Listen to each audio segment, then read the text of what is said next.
Thank you. I'm Dr. Paul. You are joining us on Talking to the Sarge. This is a new show that Bridges Live is presenting. We are talking with veteran police officer, Sergeant James Spearman. And we're going to be coming to you every other Thursday. And if it gets real busy, we'll probably just come to you every Thursday because there are a lot of things to talk about. And there's a lot of things that we can discuss by policing, community, communication, and, relationships. James, for the people who are joining us, tell people about yourself. So if they miss it last week, the week before, give me a history so we can jump right in. Sure. Thanks for tuning in. My name is James Spearman. I'm a retired sergeant from the Annapolis City Police Department. My last level of responsibility was acting lieutenant. I was in charge of the midnight shift, division, and patrol. I'm a father, grandfather, and I'm a member of the Caucus of African American Leaders, co-chair for the Public Safety Committee. Before the pandemic, I was coaching football and basketball. And I do various other things and volunteer my time in the community to try to keep my footprint in and try to make a difference for everybody. Well, that's the key. And, I like, most people who, when we do these things, we're parents. We're friends, we're fathers, we're husbands. We are a lot of things. We're not just the one thing we have ever done or have done for many years. We're a multitude of things. And that's what gives us our passion to come forward and do things for the community. Yes. This show is going to be just, I call it Talking with the Sarge. I know it's a great thing. It's a great little catchphrase. But the issue is it's policing. It's policing community. And you being a veteran of the police force, tell us how that's hitting you in your gut when you hear all the negative talk about police, because you guys do so much, and yet the only thing we're hearing is the bad stuff. Yes. Well, one of the things that's been good for me is being with my wife as long as I have. We've been together 35 years and all, and shout out to her because I know she's going to kill me if I don't mention that. Hey, I would kill you if you didn't mention it. But anyway, at the end of the day, it's frustrating. It's totally frustration because I was just having a conversation with one of my close friends, and I was just telling her that, it's crazy that there was a police officer who pulled a brother over. There was a white police officer, and pulled him over for speeding. He walked up to the car, noticed that the little girl was in the back of the car with no car seat. So the police officer asked the driver to get out of the car. He said, man, why? It's bad enough you're speeding. Well, why would you have your daughter in a car with no car seat? And he said, man, I got to be honest with you. I just lost my job. I'm doing bad. And it was just a bad decision. He said, okay, get in the car and follow me. Took him to the local Walmart and went in there and bought the man a car seat with his own money. That only got 1 day of coverage. It may not. Well, now it got 2 days because now you mentioned it. Absolutely.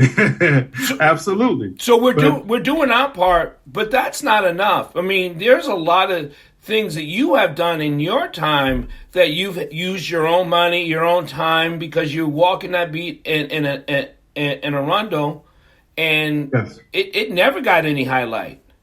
No, that's not newsworthy, and that's one of the problems that we're facing. All of the bad things that happen overshadows all of the good things that happen. In this case, you have a very small, minute percentage of police officers who are crossing the line and they're forgetting their oath and they're doing the wrong thing, and they get the lion's share of the attention.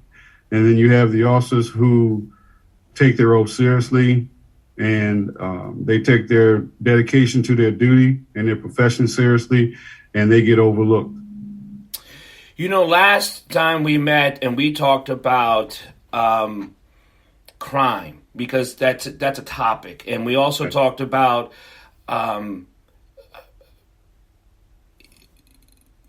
training on the Yes. police force.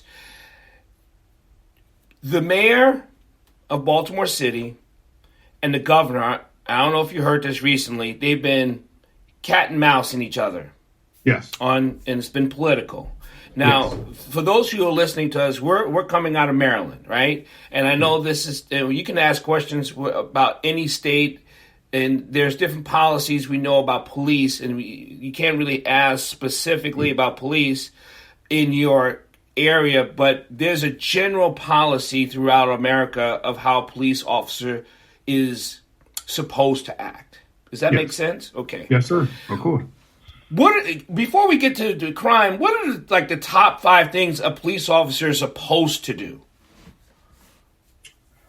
Well, first and foremost, the most important thing that most people don't understand is you have to have a calling.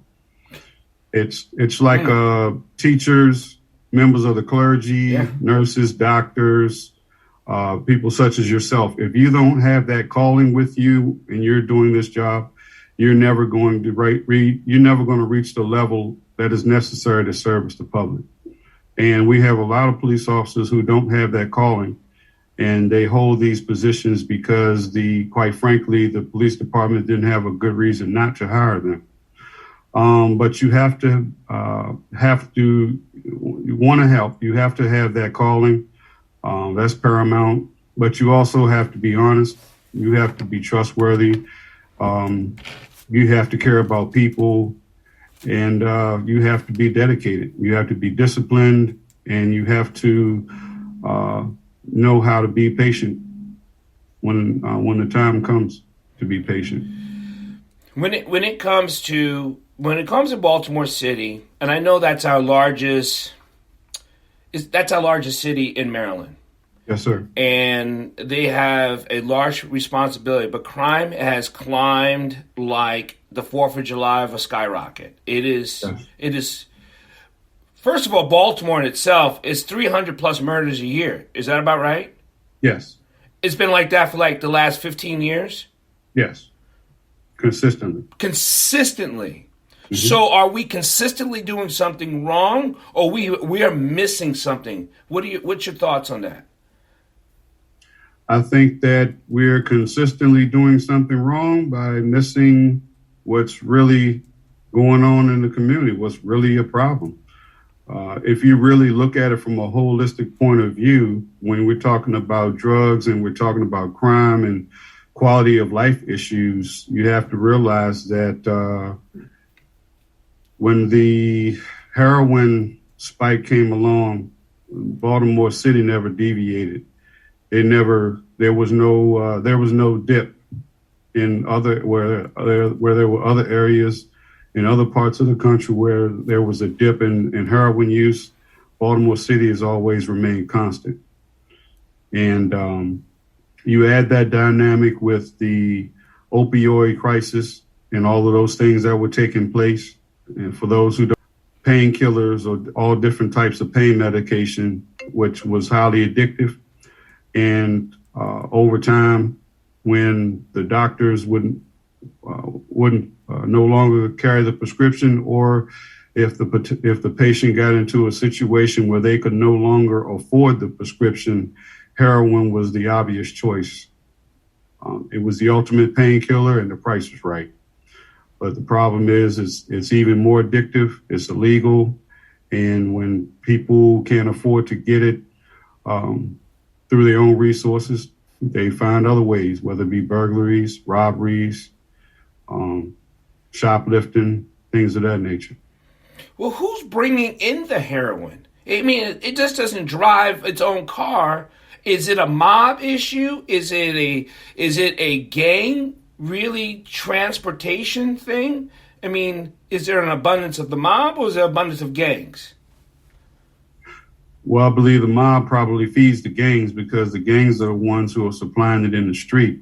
So you have to have that hierarchy, who has the means of transporting it into the country and across country. You have your boats, your planes, your tractor trailers, your shipments of all sorts. I believe 2 weeks ago, the feds stopped a cargo ship out in the Chesapeake Bay where they got over 400 pounds of cocaine. So if they're able to do that, you can only imagine how much heroin is coming into the country, because the demand for heroin is greater than cocaine.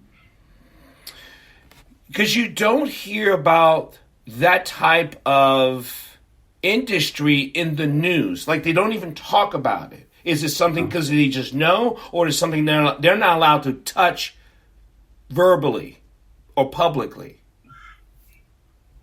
I don't think they really know. I think that, for you to get that information, you'd have to have those contacts. And sometimes when the feds are doing these investigations, they're year-long, 2-year, 3-year, maybe even 5-year-long investigations. And I'm sure that the news report is not going to keep up with a 5-year investigation like that. They'll probably cover the back end once the arrest and the seizures are made. But as far as the progression is concerned, that's not going to happen. When crime has gone up, and I know the Mayor Scott of Baltimore City has said he's missing 300 cops, police officers. Yes. What does that mean? How do you decide that you're short 300, or have there's been increasingly you needed more and we can't hire, or there's not attracting? I mean, there seems like there's a sandwich there someplace. Absolutely. There are a number of factors that go into place. And to his defense, he inherited that problem. That problem had been going on for years before he took office. And Baltimore City is one of the most violent cities in the country. And I always tell people in America, dollars make sense. At one point in time, before they started trying to improve the Baltimore City Police Department, the starting salary was $45,000. So why would anybody start off their career in Baltimore City making $45,000 a year in a town where there's 300 plus homicides every year? And then and all the other crime in between, and the volume of calls and all of those things. The biggest dynamic that occurred is the fact that a lot of officers who went to Baltimore, they wanted a career in law enforcement, and the agencies that they wanted to apply for weren't hiring. So they would go and work in Baltimore with the idea of getting that experience and getting that training and going elsewhere. You've always wanted to stay home. What made you want to stay where you are, serve where you are, and live and do? What was that? What was holding you there? Was it obligation, or was it a purpose? It was a combination of things. I was very lucky. I was very fortunate to come up in my career. When I first started, the department was under consent decree back in 1986, where the Black Officers Association has successfully sued the department. And there were a lot of initiatives that were taking place as a result of that consent decree. And the department was made to be more diverse in their hiring practices, as well as in the specialized units. And shortly thereafter, I ended up working for Chief Joseph Johnson. And he was one of my mentors and one of the people that I looked up to coming up. And he was the one who introduced community policing to me, and as well as the rest of the agency. And be honest with you, that's the way I was trained. I went to the Baltimore County Police Department, went to their academy, and the culture from beginning in the academy is us versus them. But then when I was introduced by Chief Johnson with the community policing aspect, it opened my eyes, and I became much more well-rounded. And I understood early on the importance of community support. And as I developed in my career and became a supervisor and later acting lieutenant, I understood the importance of leadership and being able to instill those values into the officers that you were charged with leading. Because you served your whole time where? Annapolis City Police Department, Annapolis, Maryland. That is, and you live there. Yes, still do. And you still live there. When they have sheriffs and leadership come from other places, how do you feel about that? Do you think it can fit? Do you think it can work? Or do you think something gets missed when you come from an out-of-place area? Well, it all depends on the outlook of the person who's taken over. If in their motivation, if they're taking over to become part of the community, if they're taking over the agency with the mindset of making it better, then it's possible. If you have someone who comes in and takes over just because they want to be a chief or a sheriff somewhere, then you're going to get what you're going to get. And that's the problem that we've had in the last few years in the department prior to Chief Jackson. We had chiefs who came from Baltimore City who weren't interested in Annapolis. They just wanted to be the chief. That sounds like a community. When we talk about community communication, we're actually talking about people. Yes. And people get missed when we're only talking about a career move. Yes. Yes. There are a lot of dynamics in law enforcement that are overlooked. And one of the reasons why we're having the problems that we have is because you don't have you don't have the right law enforcement officials at the table helping to craft decisions for everyone. Too many law enforcement officials and executives, they want to be a kingdom unto themselves, and they don't want anyone telling them what to do, and they don't want anyone threatening their power or their authority. And they don't realize that we work for the citizens. They are our ultimate boss. They have a right to have a say. Now, we as police have to perform within the guidelines of the law and our policies and what's recommended through the International Chiefs of Police and the Sheriff's Association, as well as the Maryland Police and Training Commission.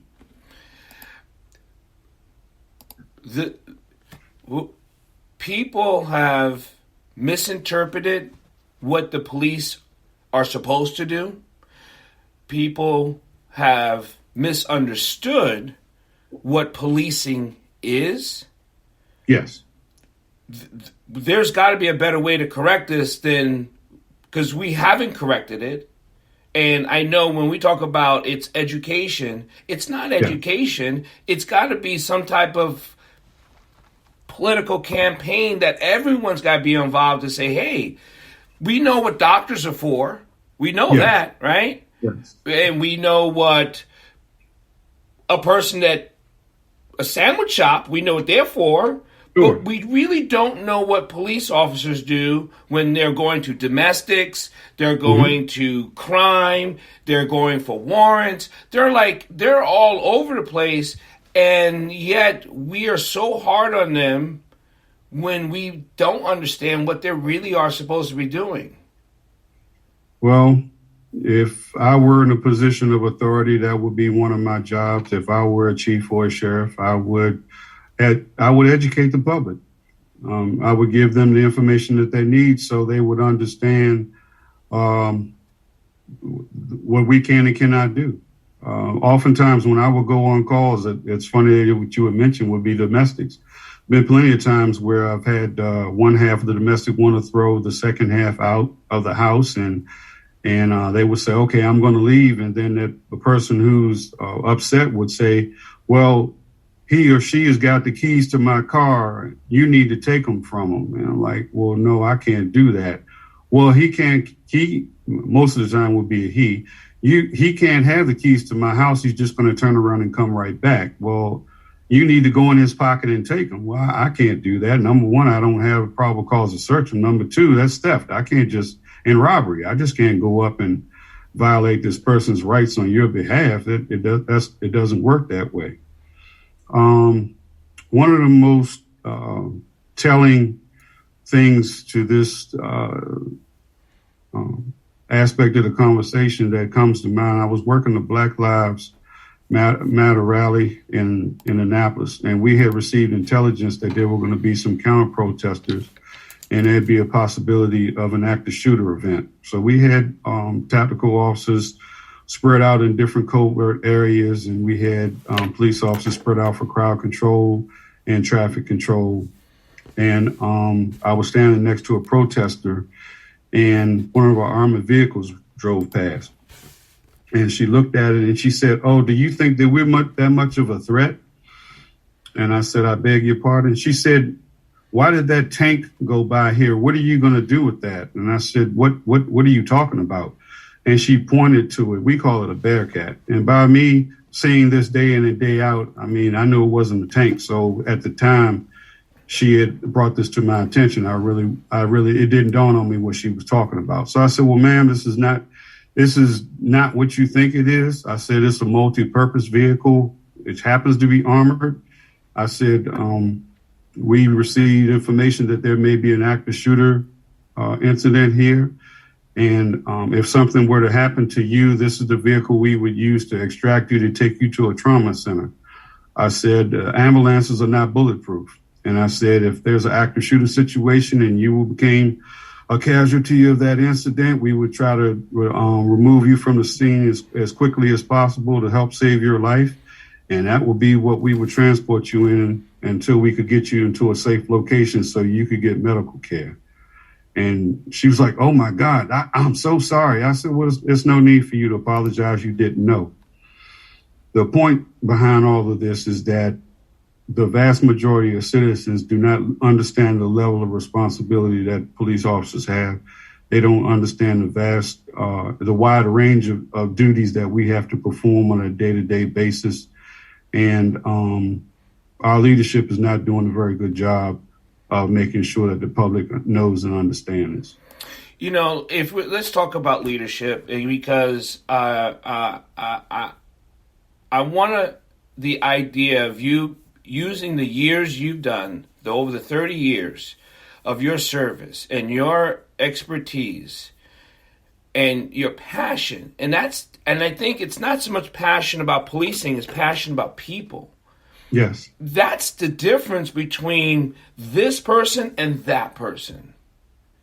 Yes. Can that be expressed to the community in a service program where we are out there? I mean, it's not about handing out lollipops and shooting basketball with these people. It's about having a relationship.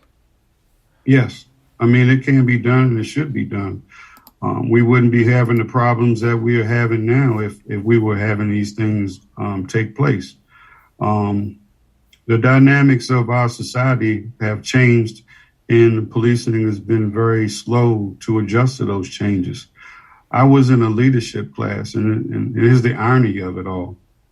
I was in a leadership class, and we were going around discussing the different experiences that we have had being leaders in policing. And one of the things that I mentioned is that there was one of the officers that worked for me. He came in with this great big old envelope just before the shift started. And he said, "Can I see you after roll call, sir?" And I said, "Sure." I said, "Am I being sued?" I mean, he said, no, it's nothing like that. It was a great big, thick manila envelope.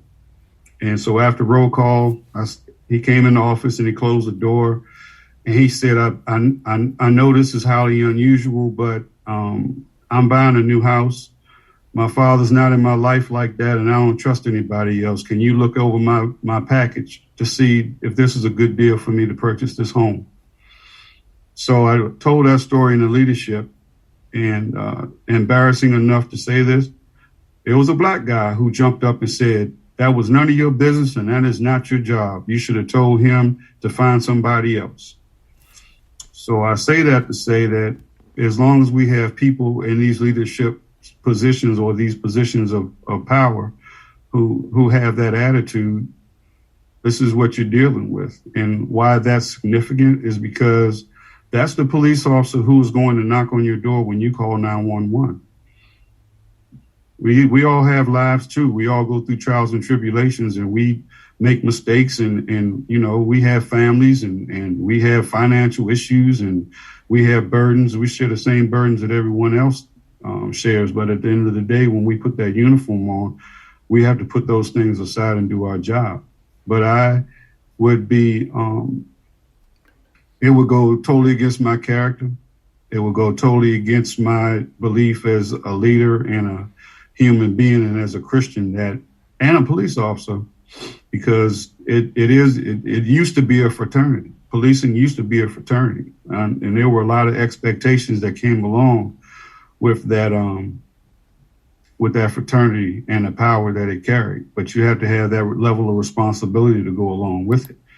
And that's what you have. You have people who have taken advantage of the benefits of being a police officer and not understanding the responsibility. And that responsibility means I have a responsibility to my officers, because I have to make sure that he or she is going to do the best job when they come and knock on your door.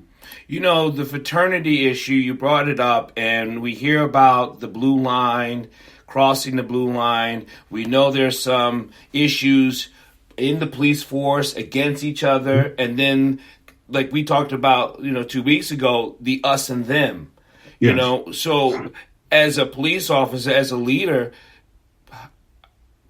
how do you let the community know it's not an us and them? And how do you let your fellow officers know it's not about us and them, it's still a we, and it's still a strong bond? Well, that's easy from my standpoint, because there is no us and them when it comes to the community. The us and them is the problem within the agency, because that's where the culture is created to have officers act that way. And when you teach and train the officers and create that expectation where the community is going to be part of your life, and being able to help those people and help different people, and they in turn help you, you understand really quick that there is no us and them. It's only good and evil. I have friends who've been to jail. I still talk to them. I know friends I've had officers say that, why is he your friend? Well, because he's a human being. I like him. I don't like the fact that he deals drugs, but I'm not going to violate my oath. If I have to arrest him, I will.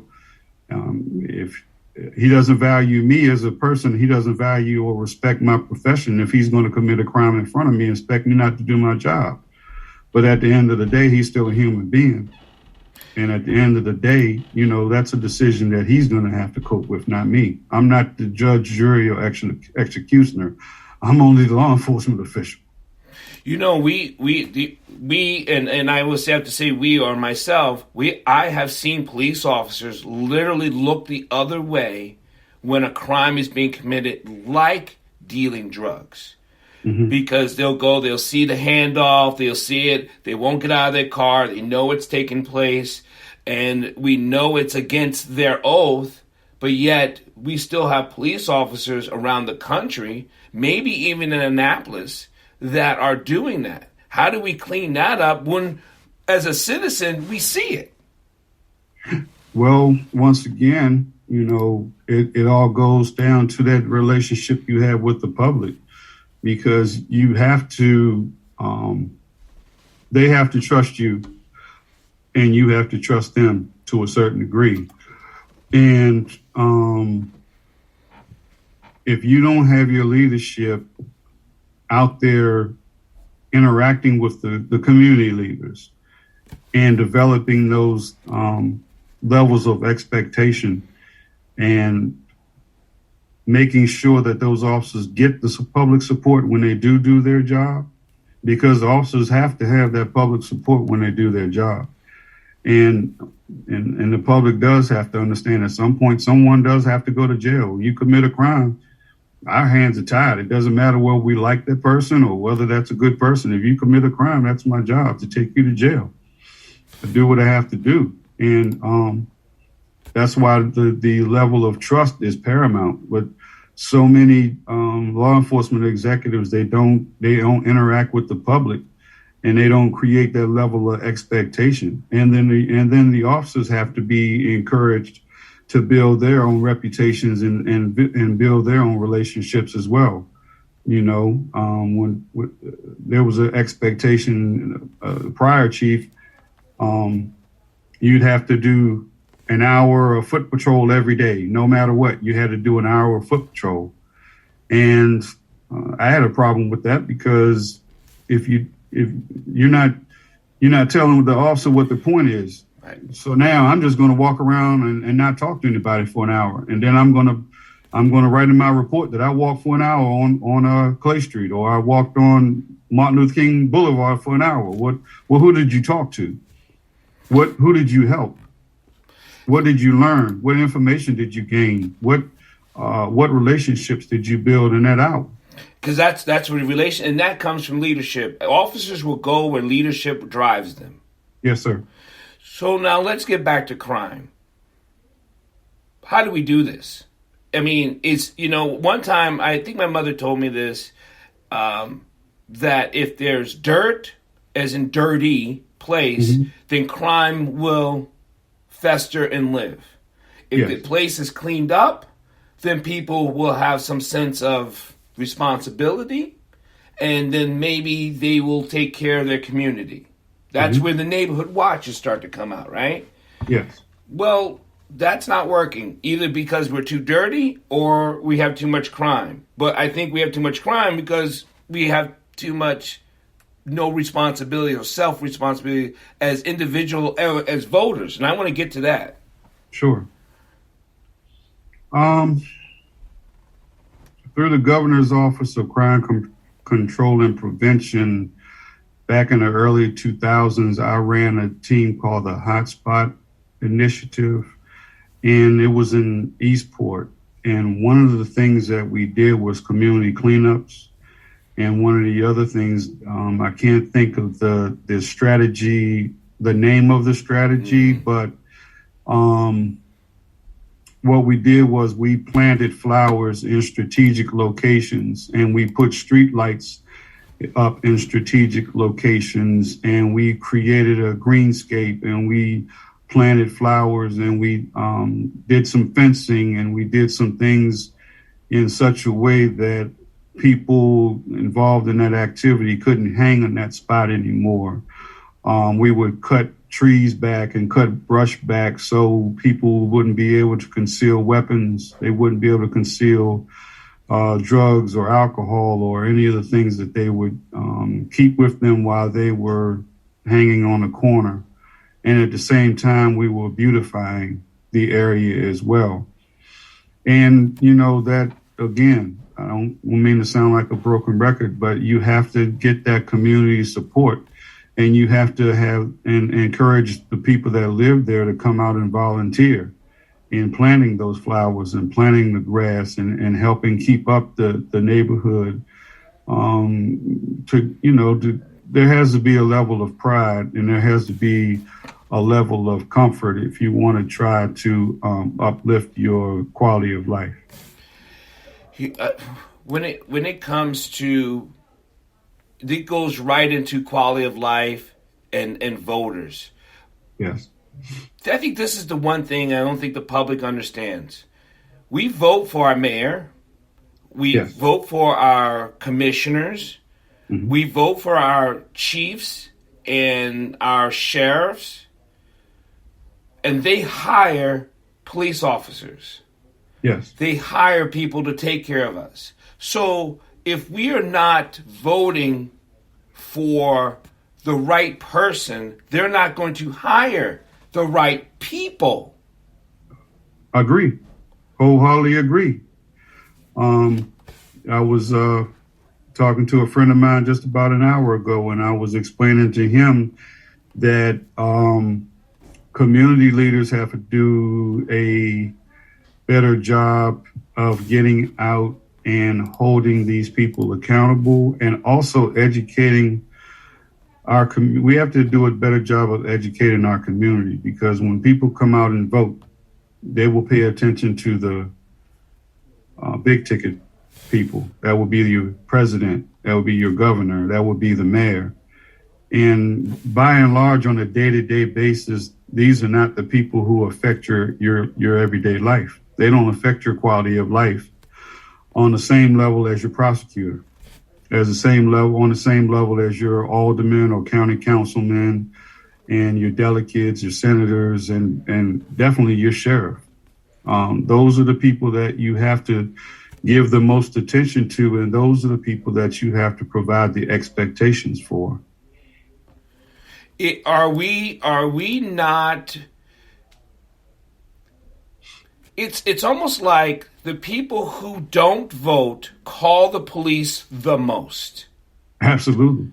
Now, Yes. Doesn't that seem funny that the people who want service are the people, and to be honest, we're talking about low-income black people. They're just not voting. They're not taking the initiative. They'll complain. They'll argue, they'll call for reform and all this other stuff, but they're not putting their foot in the voting booth and checking the box for the right sheriff, the right commissioner, the right mayor, so they can hire the right people. Sure. And that's because they need to be empowered. They have to be, I've developed relationships with a lot of people, and I've had many conversations in low income and public housing communities. And quite frankly, a lot of them don't feel like their vote will matter. A lot of them, it manifests into their everyday lives. A lot of them feel like they're in this situation because they don't matter. And, a lot of politicians will go into those neighborhoods and they will give them a song and dance to get their vote for the ones who will vote, and then they never see them again. And but we can't wait. Time out. Prior to Obama becoming elected, I don't buy. After that, we cannot say that your vote doesn't matter when it did matter for that. So why? It's almost like we have a hard time having a conversation with a person who says that matters and this matters. Like, where's that disconnect? Your school board matters. Your county commissioner matters. All of it matters, not just this.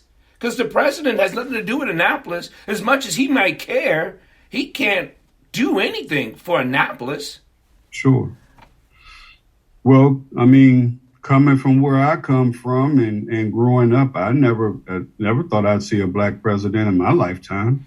And I think that's you have that historical dynamic of President Obama came out of nowhere. No one saw him coming. And once people heard him speak and the passion with which he expressed his love for our society and our country and all of the things that he said, he did provide that array of hope for the vote. But that was only the presidential election.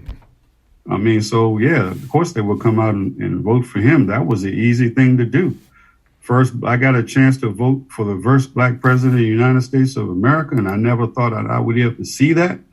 That's a no-brainer. But, who do you vote for when you're talking about the more local elections? A lot of people will just vote for name recognition, or they really don't fully take the time to engage and really understand, the significance of that vote and who it is that they're putting in place that's going to lead them. Right now, here in Anne Arundel County and in Annapolis, we're in a good position because those votes did come out, and we had Mayor Gavin Buckley. He was elected, and he's done a lot for our community, and he's still doing a lot for our community. So, yeah, that's changing. And County Exec Stu Pittman has done, and he's continuing to do a lot for our county and all across the board. I mean, there's a lot of work that needs to be done, but yeah, I mean, I'm hoping that the momentum keeps going because out of those two last elections, it showed improved. I want to open up the floor. If anyone has any questions for the Sarge about policing or things like that, you can come on. You can hit it in the inbox on either on all your Instagram or Facebook or YouTube channel. And if you're listening to the live podcast, you can just put it in the comments, and I'll make sure that the Sarge gets it later, and we'll answer the next show. But if anyone has any questions now that's on the call, if they want to come on, they can. So, crime. Mm-hmm. What is your idea of how to pull back this barn fire before we put out the fire? Because it's a barn fire right now. Yeah, it's a bonfire because so many different things are contributing to it. What do you mean? Well, the pandemic hasn't helped. Okay. Lack of stable employment in a lot of these areas. If we're talking about Baltimore City, you have the chemical dependencies mm-hmm. that people are trying to self-medicate from trauma. Baltimore City has approximately 300, in excess of 300 liquor establishments above what they're supposed to have in city code. And okay, time out. There's a number of liquor stores you're allowed to have according to the code. Yes. And they're above it by 300. Yes. And yet, one time it was 5. But what? At one time it was 5. Okay, but now it's 300, and yet, mm-hmm. according to Mayor Scott, we're missing 300 officers. He needs. Yes. Okay, what's something? The numbers are too coincidental for me. You know what I mean? Sure. If you killed the liquor stores, would you think you need 300 more officers? I mean, I'm a science guy, and it just seems like let's try that. That's something worth. That's definitely something worth exploring. You're absolutely right. We do it with farm. We tell farmers not to grow certain products so they don't flood the market, right? Mm-hmm. So the government subsidizes them. Like, if we just tell the liquor store, close your doors. I know it's your business, and we'll give you this subsidy just to see if something drops. Mm-hmm. I mean, It's worth a try. Yeah. Yeah. I mean, it's. I don't know about the numbers here in Annapolis, but I can tell you, strategically speaking, if you look at the predominantly black neighborhoods in Annapolis, you will pass at least 2 liquor stores before you get to the library. Well, we have always known in all black communities how they felt about and it's not black. I'm going to put it this way: low-income communities, because it's not a black and white issue. It's a low-income communities where they have more of an emphasis of allowing this and not allowing this in other communities. True. And there is no secret. It's always been around. It's always been those check cashing places, right? Yeah. It's almost like legal loan sharking. Mm-hmm. Before the check cashing places, I grew up in the Bronx in New York. People used to take their checks to the liquor store. Yes. You know what I mean? It was like, okay, so you get your liquor, you get liquored up, you spend your check, act a fool in the street. Mm-hmm. Yeah. If library cashed checks, maybe we would have more readers. That's a good thought. I mean, you know what I mean? I'd like to give it a shot. Right. I would love to give it a shot. Let's try that. Yeah. Yeah.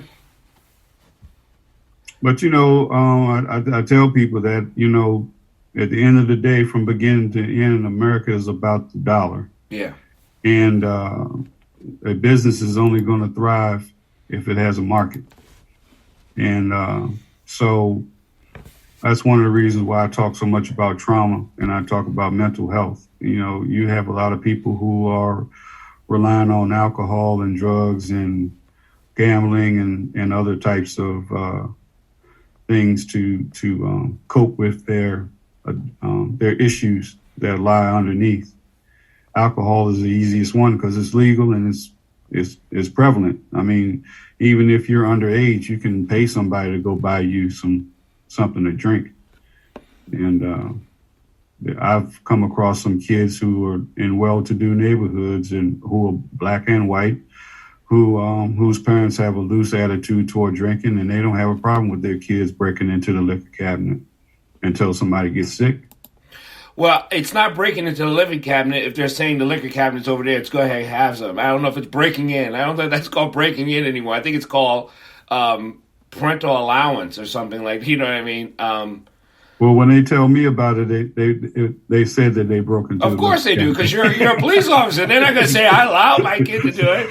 I mean that sounds like a CPS call to you. It's like hey. Yes. When we talk about reform, and we touched on this a couple weeks ago, when we talk about police reform, let's get into what does police reform mean? It doesn't mean less cops. It doesn't mean we're taking away the bullets of the cops. It doesn't mean we're not going to put a bulletproof vest on a cop. Mm-hmm. What does reform mean that you know of, and what is the best possible explanation of which we say police reform could be? Well, what it could be, it would be something where legislation has been enacted where police officers are better held accountable for their actions when they violate their oath of office, and criminally held liable or civilly held liable depending on the act.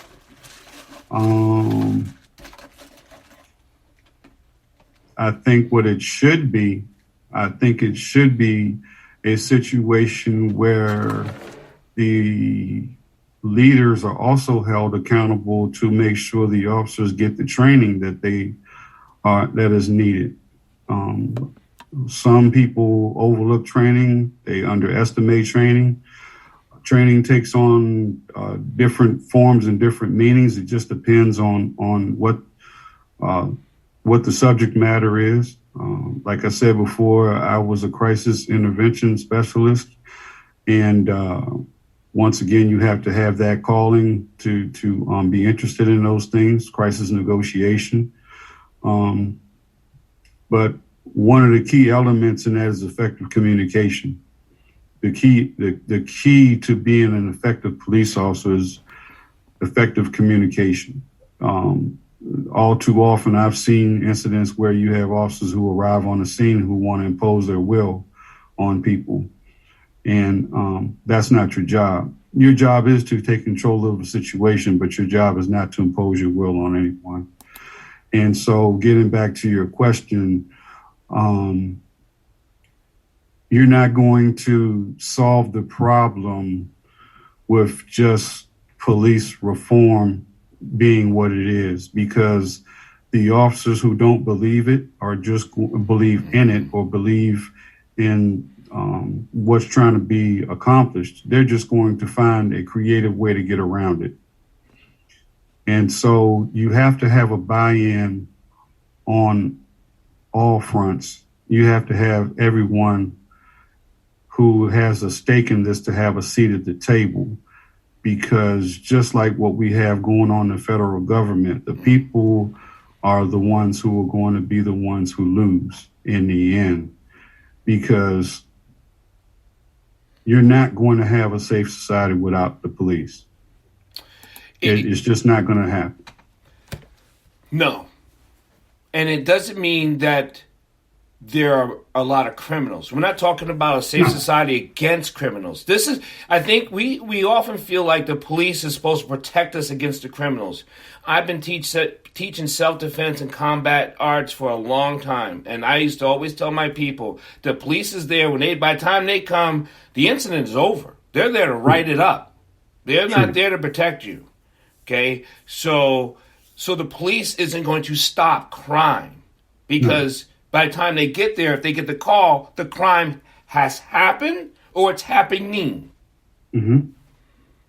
But you can control crime when citizens have a police officer that they know that they can call and they can report certain things and they know that they'll be safe in doing so.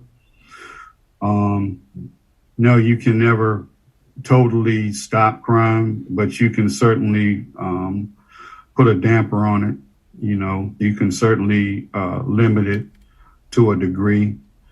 At the end of the day, you're not going to have effective police reform unless at some point in time you give the officers the tools to which they need to be able to enact that change as well. And that's going to require training. And I put in an op-ed about the body-worn cameras that are coming to the Anne Arundel County Police Department. I put that in with the help of some very good colleagues of mine. And we talked about the policy. It's just not enough about handing a police officer a body-worn camera and say, here, have at it.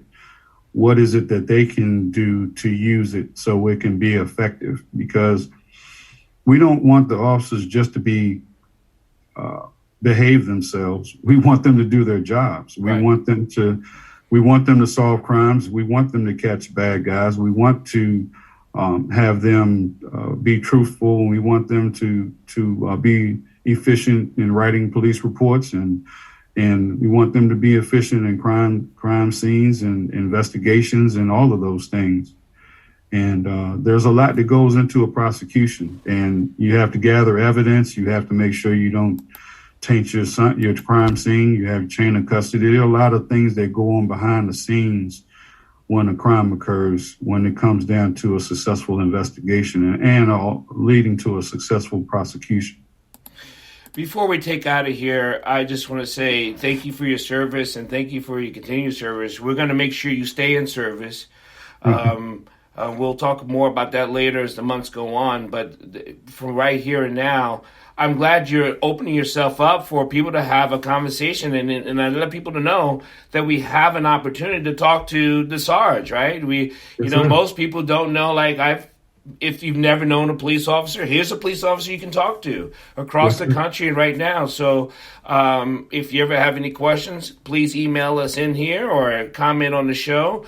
And have everyone just to know that the Sarge is here. He's here for you to talk to. I'm so glad to be a part of the show with you, Sergeant Spearman, that it just warms my heart to know that this is about communication and building communities. And then if we don't do communication, like you said, that's where the leadership come in. Our community is just going to fall, and we can't let it fall because we're in this together. You want to say anything before we take off? No, I just want to say thank you for this wonderful platform. I enjoy it. It's great. Like you said, we're all in this together, and we're not going to improve our society unless we have these tough conversations and understand the limitations of police and also understand where the community can get in to help them do their job effectively, because we need the police and the police need us. And, we all want the same thing. We just have to agree on a good path to reach that goal. You said it, brother. Thank you, everyone, for listening to Bridges Live Presents Talking with the Sarge. We'll see you in another 2 weeks. And anything else, we'll talk to you later. Thank you. Thank you. Everybody have a great evening. Thank you.